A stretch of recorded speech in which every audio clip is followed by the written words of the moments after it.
کسی کی میٹھی باتوں کا ہرگز یہ مطلب نہیں ہوتا کہ اب اس کے لیے خاص ہیں۔ بعض اوقات کبوتر کو دانا کھلانے کے لیے نہیں بلکہ اس کو پکڑنے کے لیے ڈالا جاتا ہے۔ ہم لوگ یہ نہیں جانتے کہ قیامت کے دن ہمارے ساتھ کیا ہوگا، لیکن یہ ضرور جانتے ہیں کہ دوسروں کے ساتھ کیا ہوگا۔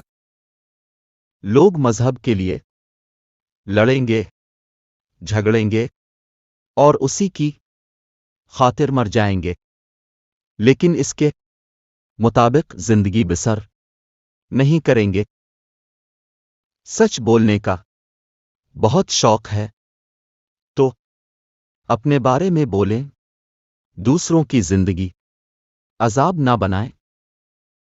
پانی جیسے بن جاؤ جو اپنا راستہ خود بنا لیتا ہے، پتھر جیسے مت بنو جو دوسروں کا بھی راستہ روک لیتا ہے۔ بات علم سے کرو، طاقت کا سہارا مت لو، کیونکہ طاقت کتنی بھی بڑی کیوں نہ ہو، علم کے آگے ہمیشہ چھوٹی ہو جاتی ہے۔ ملازم کو اپنا راز بتانا اسے ملازم سے مالک بنا دیتا ہے۔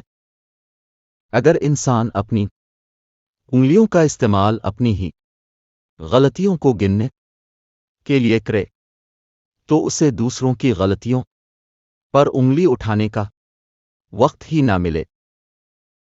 ہمت مت ہارو، کیونکہ پہاڑوں سے نکلنے والی نہروں نے آج تک کسی سے نہیں پوچھا سمندر کتنا دور ہے۔ کسی کا اب پر اعتبار کرنا اس کا اب سے محبت کرنے سے زیادہ قابل تعریف ہے۔ ہجوم کے ساتھ غلط راستے پر چلنے سے بہتر یہ ہے کہ اب ہدایت کے راستے پر اکیلے ہی چل پڑی۔